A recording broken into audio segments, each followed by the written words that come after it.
नमस्कार। News station के दर्शकों का बेहद स्वागत है। आज हम एक विशेष कार्यक्रम आपके लिए लेकर आए हैं।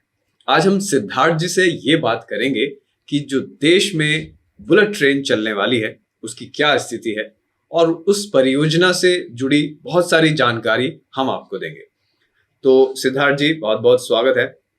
सबसे पहले हम ये बात करते हैं कि हमारे देश का जो इंफ्रास्ट्रक्चर है, रेलवे का इंफ्रास्ट्रक्चर, आप इतने सालों से कवर करते रहे हैं, बहुत अच्छा खासा बड़ा नेटवर्क है।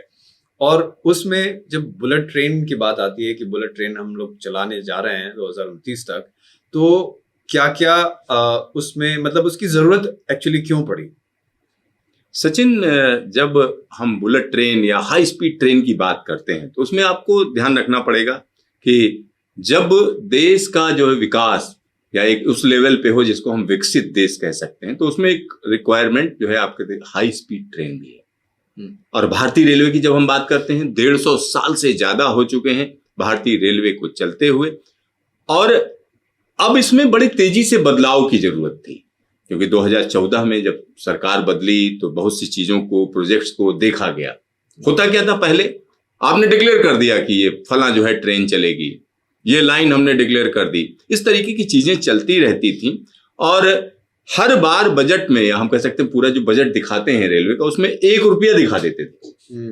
मान लिया 10,000 करोड़ का है रेलवे का, तो एक अलग से बजट आया, अलग से बजट होता था, तो उसमें क्या करते थे, 1 रुपया नोशनल के तौर पर दिखाते थे। ऐसे बहुत ढेर सारे प्रोजेक्ट थे जिनमें पत्थर लग गए, शिलान्यास हो गया, लेकिन अतः पता नहीं।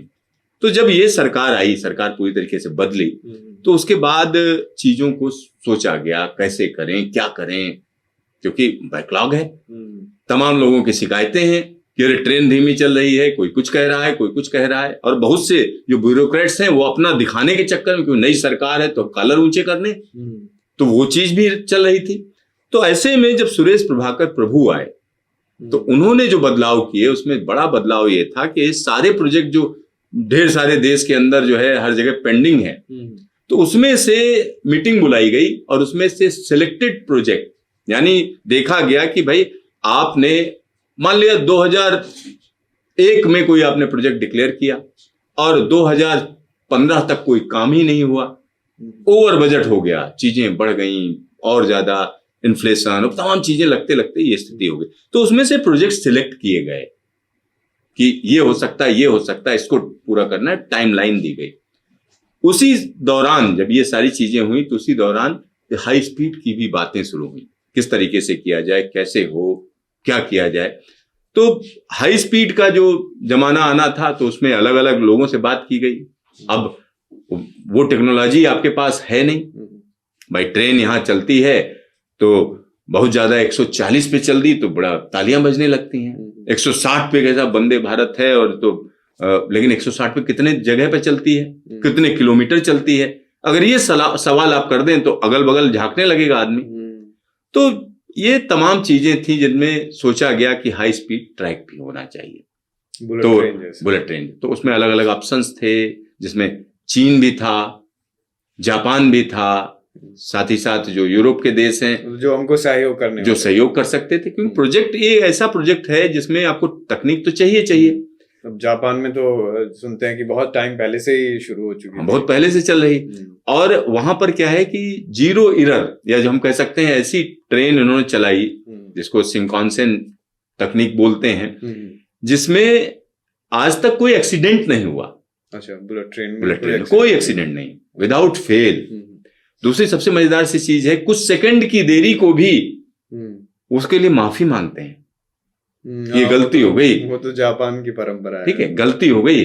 यहाँ तो भाई साहब 4 घंटे क्या 4 दिन लेट हो जाए तो कोई माफी ना मांगे। तो मेरा अगला क्वेश्चन यही था कि जो इंफ्रास्ट्रक्चर हम लोगों का पहले था, ट्रेन का बढ़ भी रहा था धीरे धीरे, तो उसमें जो हाई स्पीड ट्रेन थी, मतलब बुलेट ट्रेन की जरूरत और हाई स्पीड ट्रेन, जो सेमी हाई स्पीड ट्रेन जैसे ये थी वंदे भारत है, तो वंदे भारत की संख्या क्यों ना बढ़ा दी गई और बुलेट ट्रेन की बजाय? क्योंकि बुलेट ट्रेन में तो मैं समझता हूँ कि बहुत ज्यादा खर्चा भी है, तकनीक भी नहीं है आपकी उतनी, और लंबा टाइम भी लगेगा।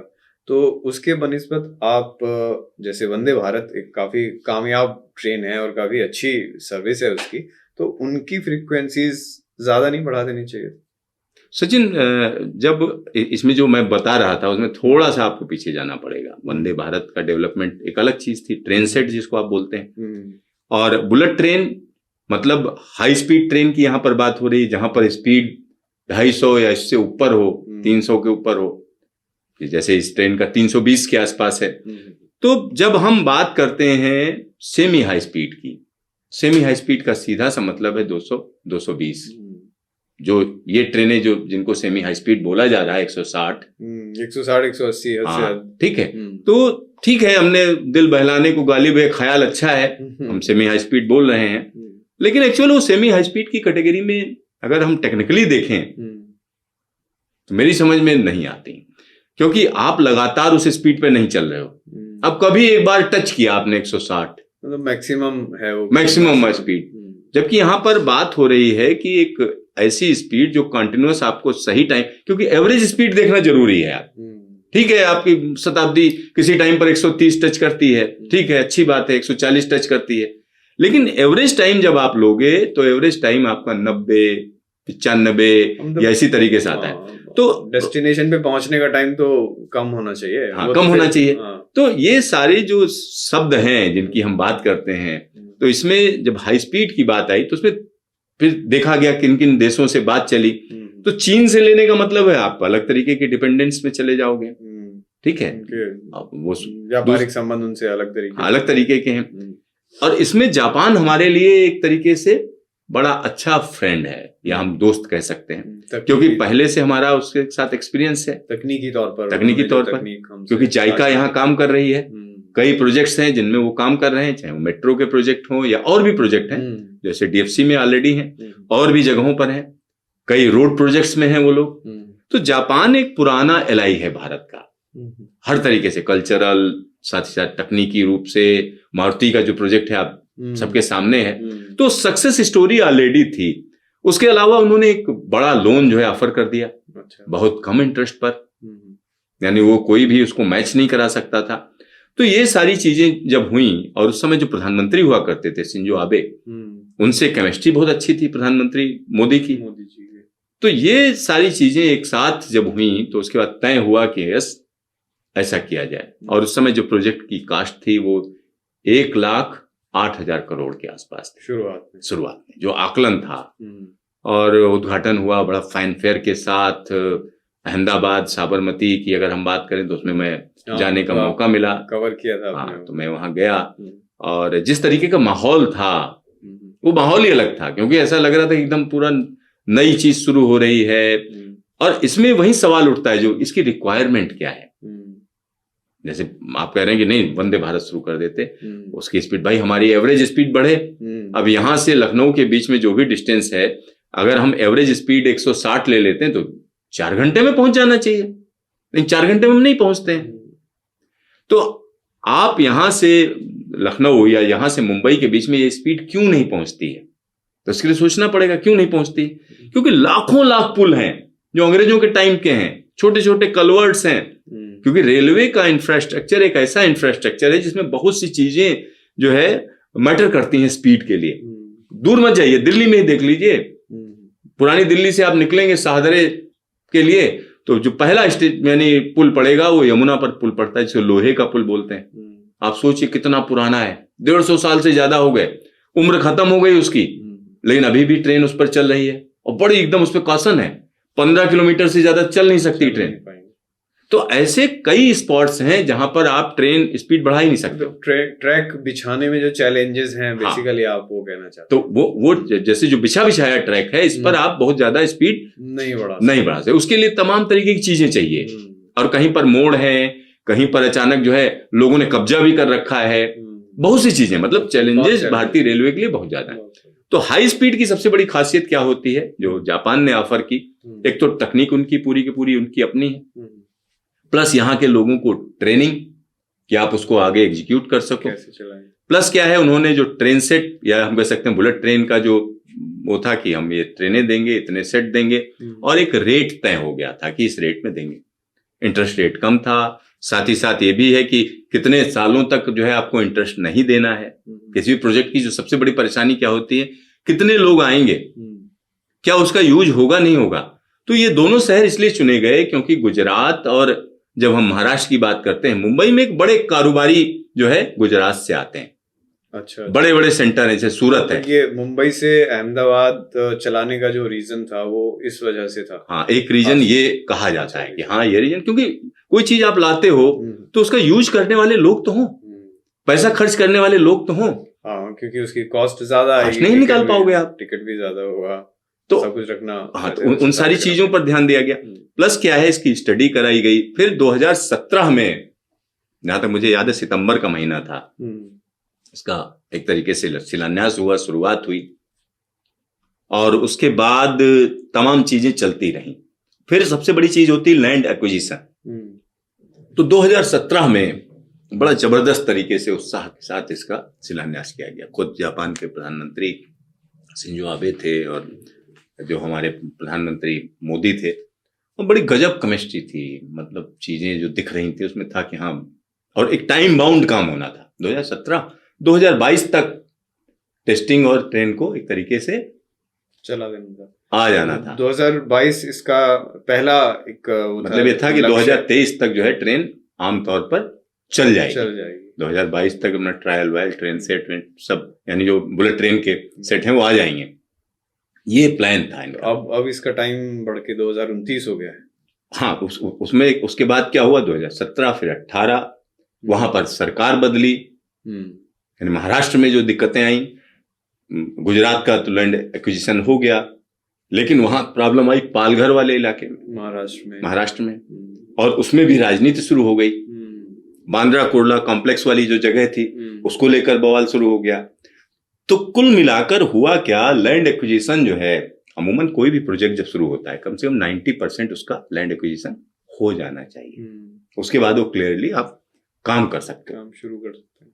तो फिर जब ये देखा गया कि नहीं, ये तो मामला ही पलट रहा है, सरकार भी वहां यानी इनके अनुरूप नहीं रही, और ये पॉलिटिक्स जो चल रही थी वहां पर, मैं कहूंगा कि ये देश के लिए कभी भी अच्छी नहीं है। ठीक है, आपकी एक पार्टी के लिए बड़ी अच्छी हो सकती है, आप नहीं चाहते हो कि नहीं आना चाहिए, लेकिन जब एक डिसीजन हो जाता है, और ऐसा भी नहीं, कोई डिसीजन जब हो जाता है जिसमें पैसा इन्वॉल्व है, महाराष्ट्र का भी पैसा है, गुजरात का भी है, और एक तरीके से आप उसमें ओनर हो, देश के बड़ा प्रोजेक्ट है, उसमें अड़ंगे डाले गए, हर तरीके से अड़ंगे डाले गए। जब वहां पर सरकार बदली तो उसके बाद सहिष्णुता बढ़ी, एक तो ये कहा जा सकता है। दूसरा रीजन था एक लैंड एक्विजिशन। फिर इन्होंने क्या डिसाइड किया कि भाई ऐसा करते हैं कि जो वहां होगा, लेकिन हम गुजरात का शुरू कर देते हैं। अच्छा, गुजरात में उन्होंने पहले गुजरात में लैंड एक्विजिशन हो गया, और उसके बाद उन्होंने काम तेजी से शुरू किया। बोले कि 352 किलोमीटर 352 ये गुजरात में पड़ता है। अच्छा, तो उनका इसी में शुरू कर दो, तो काम बड़ी तेजी से शुरू हो गया। कितना है? 508 किलोमीटर। तो उसमें से एक छोटा सा हिस्सा दादर नगर हवेली से जाता है, कुछ किलोमीटर का है। अच्छा, मतलब दादर नगर हवेली में कोई स्टेशन नहीं है। तो अब जब ये सारी चीजें शुरू हो गई, वहां फिर अच्छी बात ये हुई, जब सरकार बदल गई, अनुकूल आई, तो वहां पर भी काम शुरू हुआ।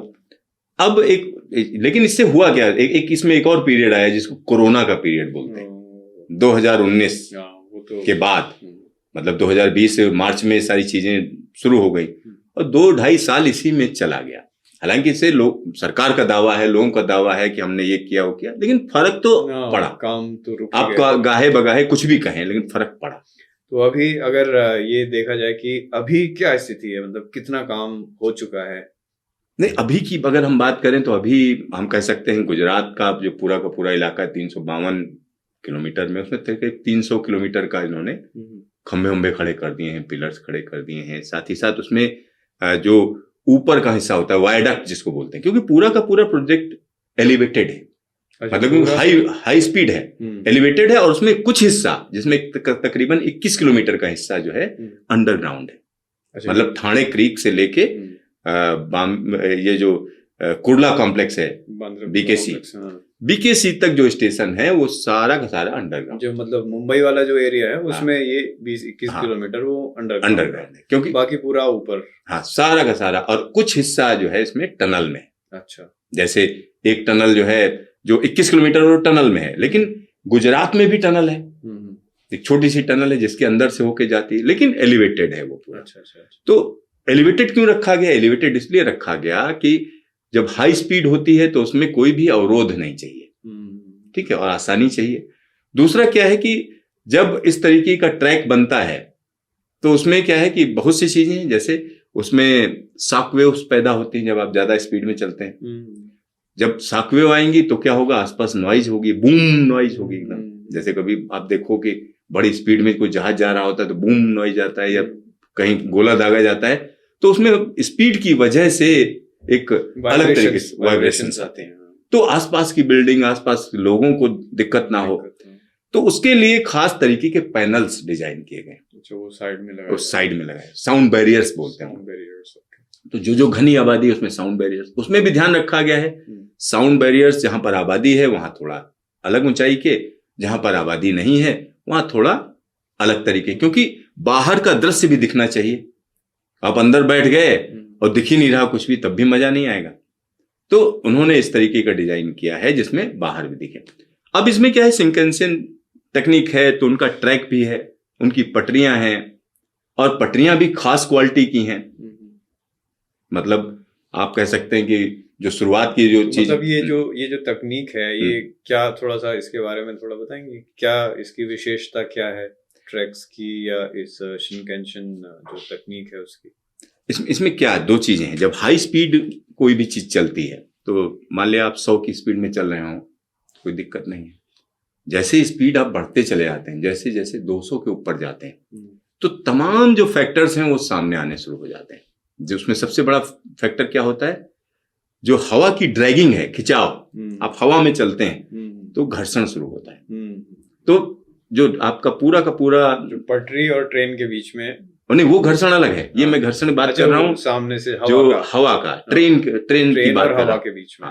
तो उसकी आप देखते होंगे जो बुलेट ट्रेन है या कुछ भी, तो उसका एक खास तरीके का एरोडायनेमिक जैसे आपको स्ट्रक्चर होता है। हाँ, जैसे हवाई जहाज का होता है, या व्हेल देख लीजिए आप। व्हेल क्या है, मछली जो चलती है उसको पता है कितना स्मूथली चलना है हमें।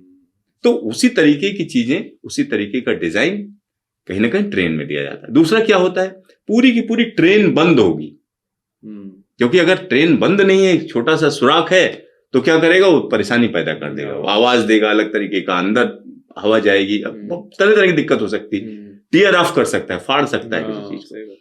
तो एक तो ये चीज हो गई। इसके अलावा क्या होता है कि जैसे मान लीजिए सुरंग में घुसे, अब सुरंग है, स्पीड में जा रहे हो, तो उसको कैसे जो है, उसका जो आगे का हिस्सा है उसको कैसा डिजाइन किया जाए जिसमें बूम नॉइज ना पैदा हो, अलग तरीके का कोई डैमेज के अंदर क्योंकि वो एक पिस्टन की तरह जो है जाएगा, जैसे पिस्टन नहीं जाता है अंदर और हवा को खींचता चला जाता है, तो उसके लिए आपको पूरी तकनीकी तैयारी करनी पड़ेगी। मतलब टेक्निकल डिटेल्स में आप जाओगे तो बड़ा निटी ग्रिटी है, उसके लिए तरह तरह की टेक्निक्स हैं। तो खास तरीके की चीजों को डेवलप किया गया, जो जिसको हम कह सकते हैं खास तौर पर जापानी तकनीक, क्योंकि इस तरीके की तकनीक कोई देता नहीं है किसी को। चाहे वो आप हाई स्पीड की देख ले, आपको कहेगा हम बना के दे देंगे, लेकिन आप डेवलप कर लोगे, उसमें एक चीज नहीं होती है, एन नंबर ऑफ चीजें होती हैं।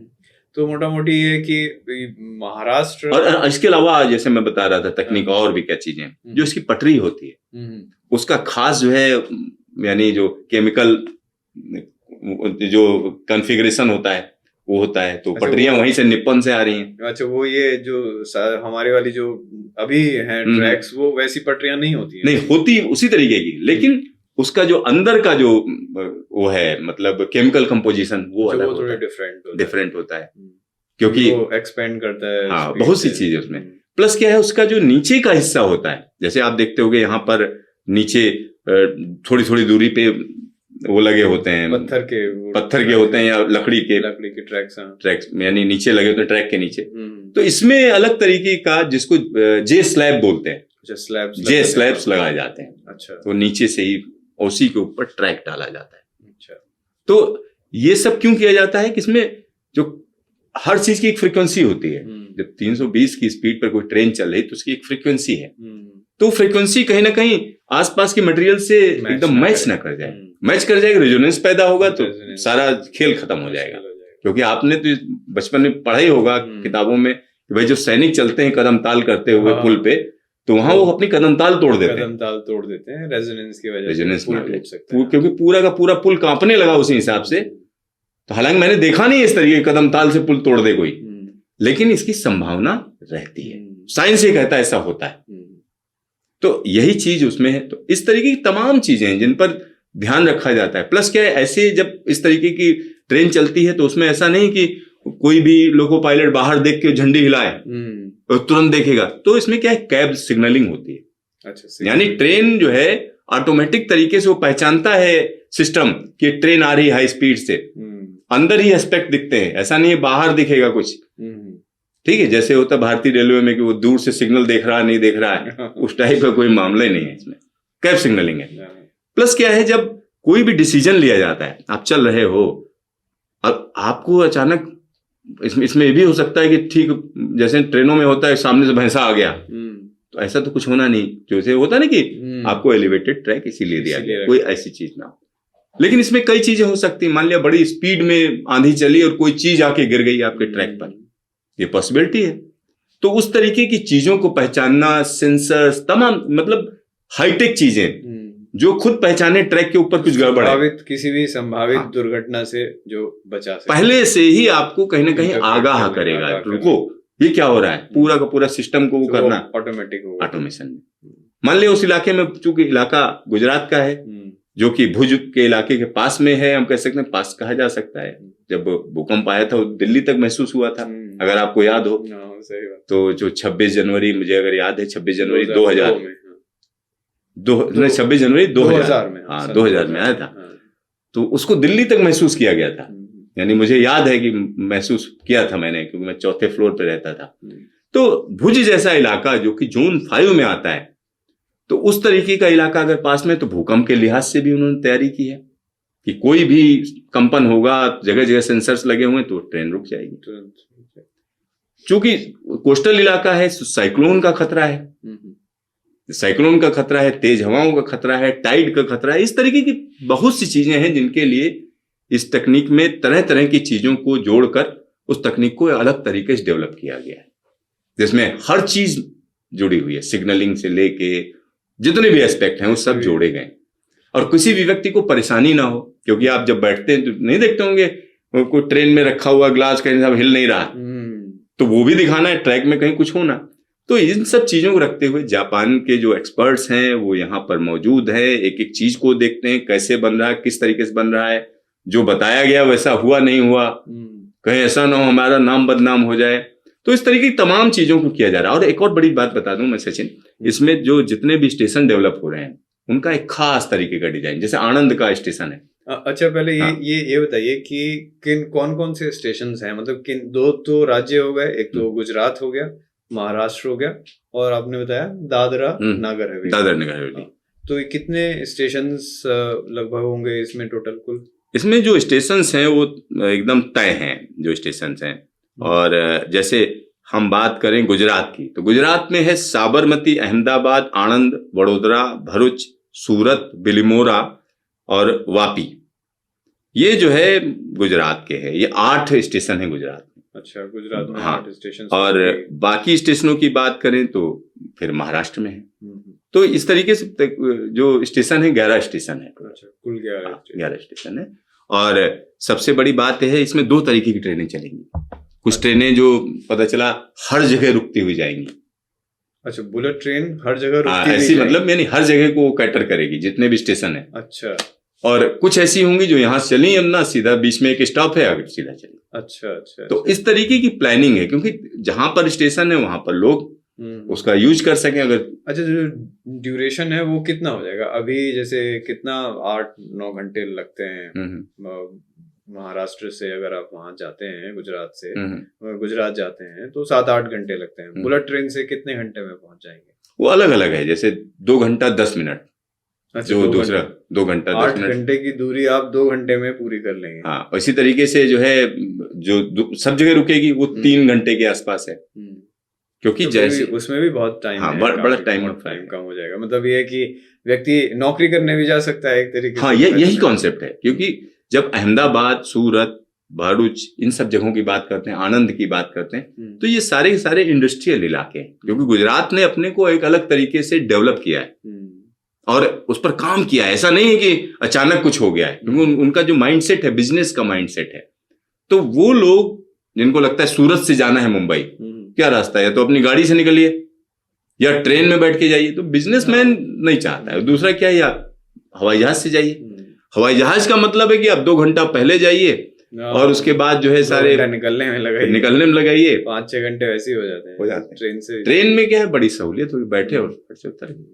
अब सवाल ये है कि बहुत से लोग पूछ रहे हैं कि कब तक ये शुरू हो जाएगी। क्योंकि जब कई बार रेल मंत्री से बात हुई, तो जब शुरू में बात हुई तो 2026 का एक तरीके से टारगेट दिया गया, जो सूरत और बिलमोरा के बीच में एक छोटा सा ट्रैक है, जिसमें उनका कहना था ट्रायल शुरू कर देंगे। मतलब एक स्ट्रेच शुरू कर देंगे, ट्रायल शुरू कर देंगे। हाँ, 2026 तक कहा जा रहा था। लेकिन अब चूंकि समय जो जिस समय में होना चाहिए था, वो पूरा का पूरा हम कह सकते हैं टाइमलाइन सब बिगड़ चुकी है, बढ़ गया है। कोरोना की वजह से भी दिक्कत हुई। हाँ, जो भी रीजन रहा हो, अब तो बहुत सी चीजें, अब देखिए, मान लिया बहुत से लोग कहेंगे 2022 में चलो ठीक है, हमने मान लिया सब कोरोना में गड़बड़ हुआ, उसके बाद क्या भाई, आप उसके बाद मेहनत कर लेते। लेकिन मैंने देखा है कि जो बड़ी परियोजना है उनमें डिले तो हो ही जाता है टाइम से। हाँ, लेकिन उसकी कीमत होती है ना। जैसे अगर हम आज की तारीख में इसकी कीमत की बात करें तो कीमत काफी बढ़ चुकी है। अगर सिर्फ इन्फ्लेशन आप लगा लो तो तकरीबन जो है, मुझे ऐसा लगता है कि ये 2 लाख करोड़ के चपेटे में होगी एकदम। जबकि इंडोनेशिया ने उससे बाद में शुरू किया, चाइना ने किया वहां पे, और इंडोनेशिया में ट्रेन भी चला दी। हालांकि ट्रैक छोटा है, वो हाई स्पीड ट्रेन चलाई उन्होंने। लेकिन यहां पर हमें फायदा बस इतना है कि चूंकि हमारा मित्र देश है, हमें कहीं ना कहीं इसमें कुशलता मिलेगी, हमारे लोग सीखेंगे, हमारी इंडस्ट्री डेवलप होगी, क्योंकि हर चीज वहां से नहीं आनी है इसमें। मतलब इसमें सीमेंट यहाँ की इस्तेमाल हो रही है, तमाम कंपनियां हैं, उनको ठेके मिले हुए हैं। अच्छा, कुछ लोग ये भी मतलब थोड़ा सा संशय रखते हैं, थोड़ा संदेह करते हैं कि भाई ट्रेन की जो जरूरत है, बुलेट ट्रेन की, वो इंडिया को नहीं है।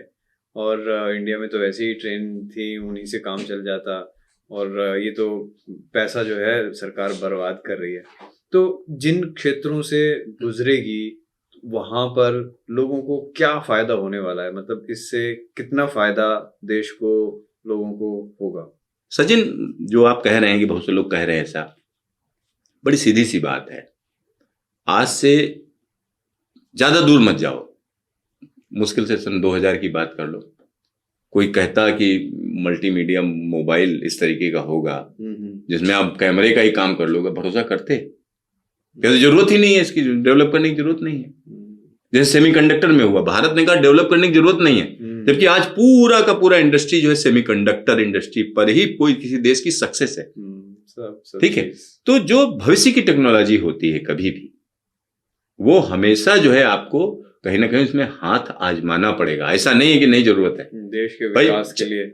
जापान ने इतना बड़ा ट्रैक खड़ा कर दिया है, कोई एक साइड से चलता है दूसरे साइड तक जो है एकदम सीधा 3-4 घंटे में पहुंच रहे हैं। आप सोचो, तो जो चीज जो है लगता है कि हाँ, बहुत लोगों को लगता है जरूरत नहीं है, तो ऐसे बहुत सी चीजें, जैसे पहले कोई कह देता कि इतना फ्रिक्वेंटली हवाई जहाज का इस्तेमाल होगा, मानता कोई नहीं मानता। सही बात भाई, किसी भी आदमी से पूछो, वो ज्यादातर लोग कभी ना कभी बैठे हैं हवाई जहाज में।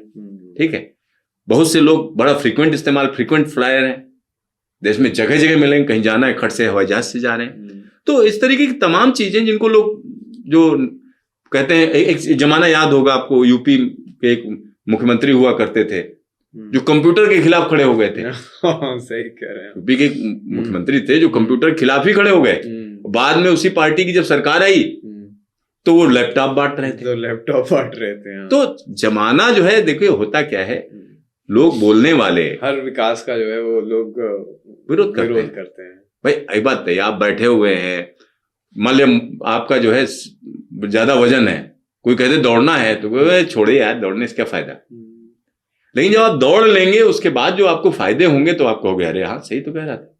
तो देश को दौड़ना पड़ेगा, चीजों को लाना पड़ेगा, नई तकनीक, नई चीजें। और एक जो सवाल कर रहे थे कि लोगों को क्या फायदा होगा, बड़ी सीधी सी बात है। अगर अहमदाबाद से आपको मुंबई जाना हो 6-7 घंटे ट्रेन में आप गुजारते हो, सही बात है, जो 2 घंटे लगेंगे, अब आप 2 घंटे लगेंगे। दूसरा, जहाज से बहुत लोग कहेंगे चलो मान लिया, तब उससे पहले 2 घंटा वहां पे ले लो, 1 घंटा निकलने में आपको लग जाता है 4-5 घंटे। फिर दूसरा कि जब जिस ट्रैक से गुजरेगी, जिस क्षेत्रों से गुजरेगी, वहां पर लोगों को रोजगार मिलेगा, लोगों के बिजनेस बढ़ेंगे, तो वो भी एक टूरिज्म बढ़ेगा भाई। वहां से लोग जाएंगे तो आप इतना कम समय में ज्यादा चीजें, ज्यादा जगह देख पाएंगे। वो एक बहुत बड़ा वो होगा उसका। हाँ निश्चित तौर पर, क्योंकि जैसे जो बड़े शहर हैं, जैसे सूरत की बात करें, वडोदरा की बात करें, तो इन सब जगहों का अगर आप चीजों को देखोगे तो आपको लगेगा कि हाँ, वहां मान लिया बड़ोदरा से किसी को जाना है